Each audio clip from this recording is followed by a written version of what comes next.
आता आपल्याला काय सांगितले, ज्ञानदेवाचं चरित्र सांगितलं. आता ज्या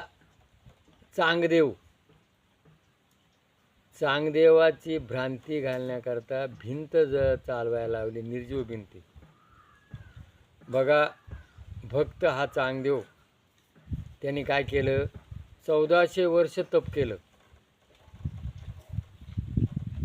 आणि योग माया, योगाच्या भरोशावर तो योगक्रिया आपण जे आज आहे ना, हा योगा हा प्रत्येक माणसाने करायलाच पाहिजे. सुख आणि समृद्धी करता योग असणं, हे योग माया जे आहे, हे व्यायाम, आहार विहार आणि योगा हा करणं गरजेचं आहे. तर त्या चांगदेवांना योगा करून आणि 1400 वर्ष त्यांनी आयुष्य वाढवलं. म्हणजे योग केल्यानंतर आयुष्य वाढला जातो आणि आयुष्य वाढल्यानंतर योगाच्या आयुष्य वाढतं. पण काय झालं, त्याच्यामध्ये माणसापाशी काय येतो, अहंकार येतो. अहंकार आला का मग त्याला माणसाचं जीवन संपून जातं. काय जीवन जगण्याकरता काय पाहिजे, अहंकार नाही पाहिजे. आणि नाही त्याच्यापाशी काय होता, अहंकार होता. आणि ज्या वेळेला निवृत्तीनाथ, स्वपन काका, मुक्ताबाई यांना जे विचार द्यायचे होते, ते विचार देण्याकरता यांचे विचार लोकांच्या एकांच्या याच्यापर्यंत गेले. आणि मग त्यांना भेटण्याकरता त्याला जायचं होतं चांगदेवाला. आणि मग आता अहंकार असल्यामुळं त्यांना जर नमस्कार घालावा तर माझ्यापेक्षा लहान आहे आणि आशीर्वाद द्यावा तर त्यांचं कार्य खूप मोठं आहे.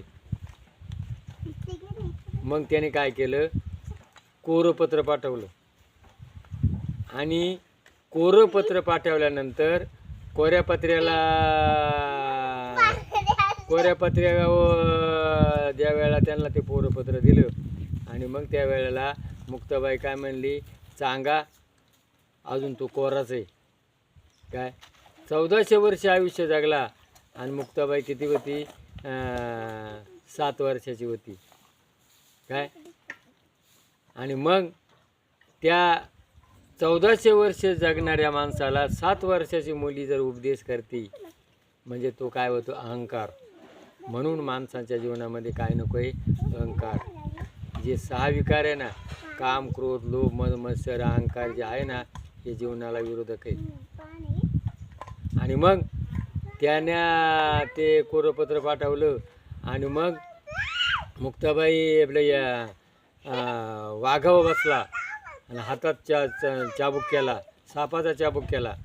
आणि चाबूक केल्यानंतर त्यांनी यांना कळलं का चांगदेव येत आहे.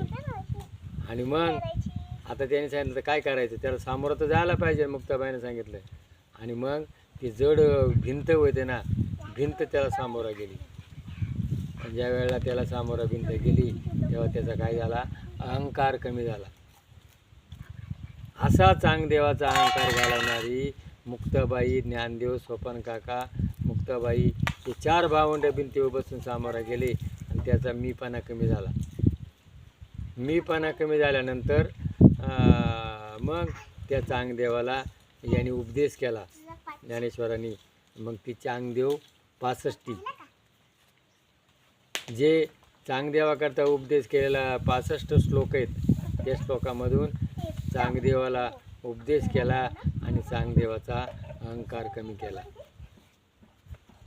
असा चांगदेवाचं चरित्र म्हणजे काय, जीवनामध्ये अहंकार नको आहे. किती जरी तुम्ही मोठे झाले, किती तपस्वी झाले आणि जर अहंकार आला तर तुमचा तप कमी होतो.